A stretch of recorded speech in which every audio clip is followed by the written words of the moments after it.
You were flying high in March, and then came the pandemic, and you were ready to just roll out this really interesting stuff, which we'll talk about in a second, Steve, but then the pandemic hit.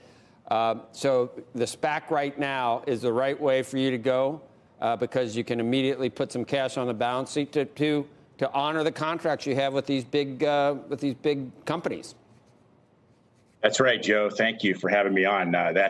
You've answered the question for me there. Our company has historically been funded by farmers and small business people from Southwest Georgia, one of the poorest counties in Georgia. And we've always been very careful. They've been there for us for over 15 years. We've always been very careful not to dilute them unnecessarily. So we've always kind of taken a stepladder approach to financing. And we launched the Holy Grail of plastic in March, and 2 days later, the COVID shutdown came. So that kind of blew up our expansion plans from a financing standpoint.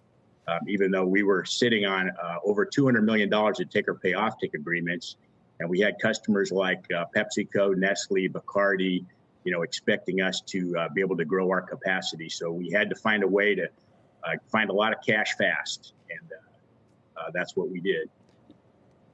You said Holy Grail, and in looking into the PHA, what's it called? PHA, the compound. Yeah, the compound. PHA. Yep. It has the highest level of biodegradability, which is called marine biodegradable. And I'm learning from just looking into your company, all plastics need bacteria to eventually decompose. But it doesn't happen quickly, and it may not happen completely. And that's what your stuff looks like after 8 weeks, even if it was in the ocean. It goes to, it doesn't leave any microplastic pieces around at that point. That's right. It is consumed enzymatically by bacteria. I can tell you real quick kind of how it's made and why it works.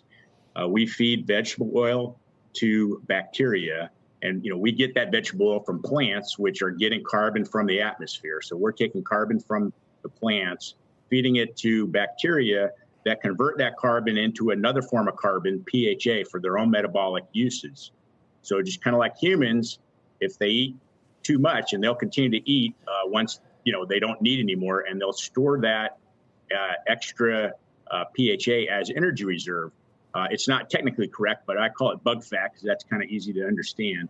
We extract that bug fat from inside the microorganism, and that is the plastic resin, and that's why it works so well. It's kind of nature's recycling plan. If these products get into places that they don't belong, like the ocean, they will be consumed by bacteria and go away completely. There are the preferred food source for bacteria, so there is no plastic, microplastic. Shepard Smith here. Thanks for watching CNBC on YouTube.